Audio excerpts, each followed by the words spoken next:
ये बच्चों, आज हम रसायन की मूल अवधारणा का तीसरा पार्ट स्टार्ट करते हैं।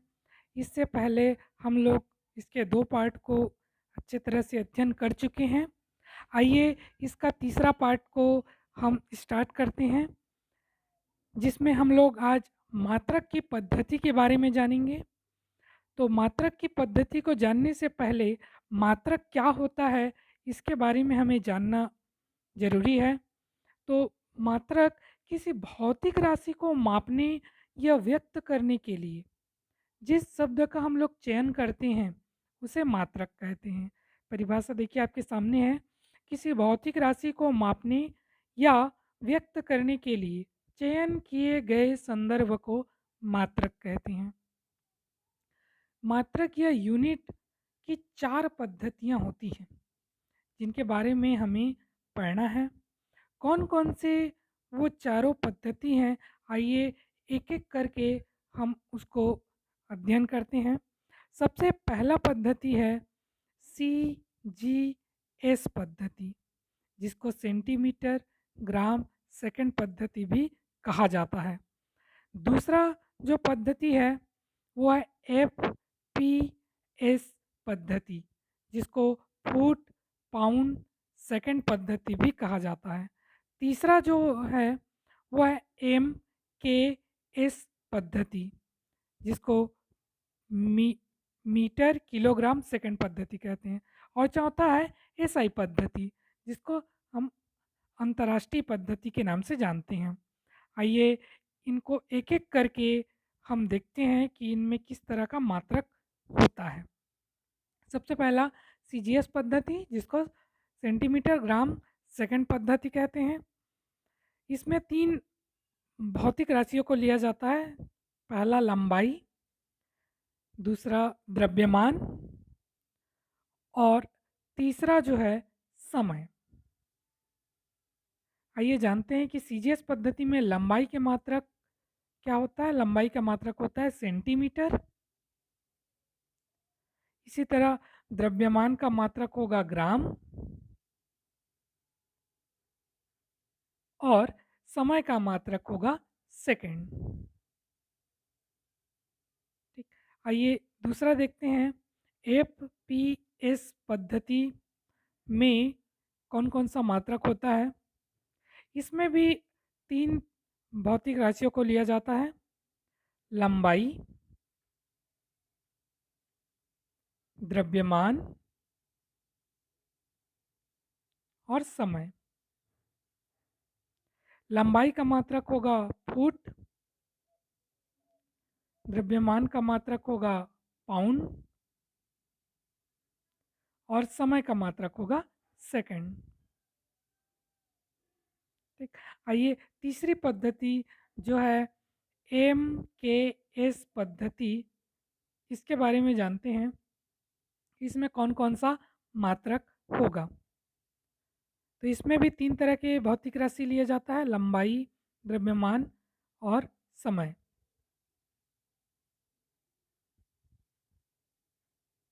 लंबाई का मात्रक होगा मीटर, द्रव्यमान का मात्रक होगा किलोग्राम और ये जो सेकंड पहले से लिखा गया है ये किसका कौन सा भौतिक राशि का मात्रक है, समय का।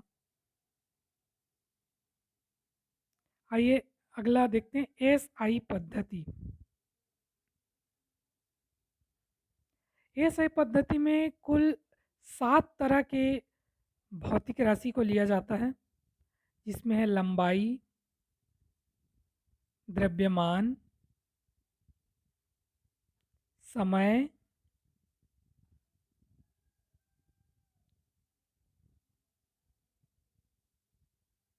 चौथा विद्युत धारा,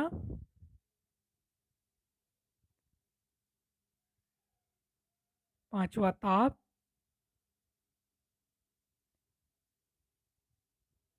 छठवां पदार्थ की मात्रा और सातवां ज्योति तीव्रता। तो ये 7 तरह के जो भौतिक राशि हैं, उसका एसआई पद्धति में कौन कौन से मात्रक होते हैं, आइए एक एक करके जानते हैं। लंबाई का मात्रक होता है मीटर, द्रव्यमान का मात्रक होता है किलोग्राम, समय का मात्रक होता है सेकंड, विद्युत धारा का मात्रक होता है एम्पियर, ताप का मात्रक होता है केल्विन, पदार्थ की मात्रा का मात्रक होता है मोल और ज्योति तीव्रता का मात्रक होता है कैंडेला। तो इस तरह से 7 भौतिक राशि और उन 7 भौतिक राशियों का 7 मात्रक एसआई पद्धति के अनुसार। ये बहुत ही इम्पोर्टेंट, इसको याद रखना है। जिनको याद नहीं होता उनको याद रखने के लिए एक छोटा सा ट्रिक है जो आपको याद रखने में मदद करेगा।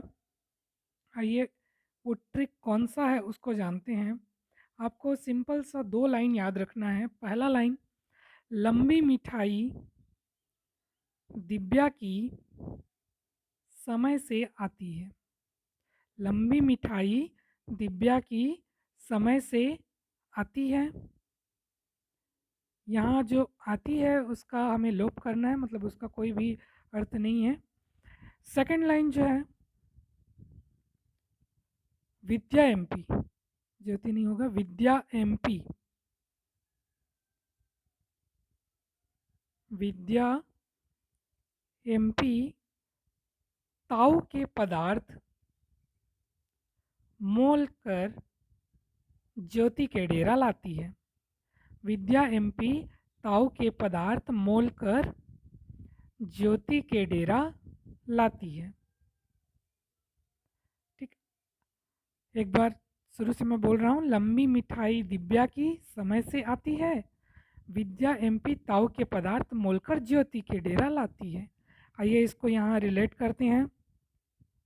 जो लंबी है वो लंबाई को प्रदर्शित करेगा, मिठाई जो है वो मीटर को प्रदर्शित करेगा, इसी तरह दिव्या जो है द्रव्यमान को प्रदर्शित करेगा, की जो है किलोग्राम को प्रदर्शित करेगा, समय समय को ही प्रदर्शित करेगा और से सेकंड को प्रदर्शित करेगा, विद्या जो है विद्युत धारा को, एमपी जो है एम्पियर को, ताऊ जो है ताप को, के केल्विन को, पदार्थ की मात्रा को, मोल मोल को ही, ज्योति जो है ज्योति तीव्रता को और के डेरा जो है कैंडेला को प्रदर्शित करेगा। तो इस तरह से इस ट्रिक के माध्यम से हम आसानी से इसको याद रख सकते हैं। आइए आगे बढ़ते हैं। 7 तरह के भौतिक राशि हमने पढ़ा। इन 7 तरह के भौतिक राशि के अलावा अन्य जो भी राशि होता है उन्हें हम व्युत्पन्न राशि कहते हैं। 7 तरह के भौतिक राशि के अलावा अन्य राशि को व्युत्पन्न राशि कहते हैं। जैसे एग्जाम्पल के रूप में हम लेते हैं, पहला क्षेत्रफल, घनत्व, आयतन, वेग आदि।